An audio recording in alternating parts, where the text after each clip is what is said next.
Syederalun satu unit rumah panggung konstruksi kayu milik seorang janda Nur Hayati Abdullah 70 tahun di Dusun Selatan, Desa Sago, Pesangan Biren, ludes terbakar sekitar pukul 3 waktu Indonesia bagian Barat pada Selasa 7 November 2023.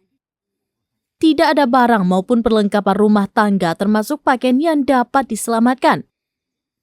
6 ekor bebek juga hangus terbakar dalam musibah tersebut.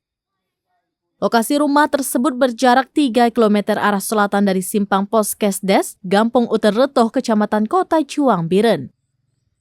Saat kebakaran, Nur Hayati tidak tidur di rumah. Ia keluar rumah sekitar pukul 20 waktu Indonesia bagian Barat dan tidur di rumah anaknya yang berjarak sekitar 50 meter dari rumahnya.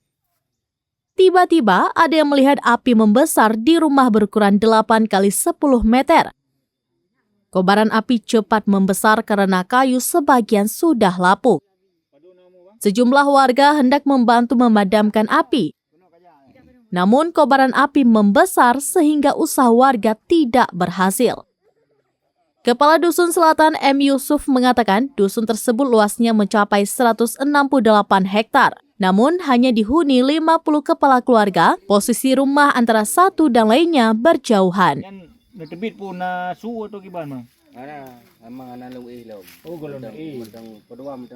Dari Biren, Yusmandin Idris, Serambinus.com. Download Tribun X sekarang, menghadirkan lokal menjadi Indonesia.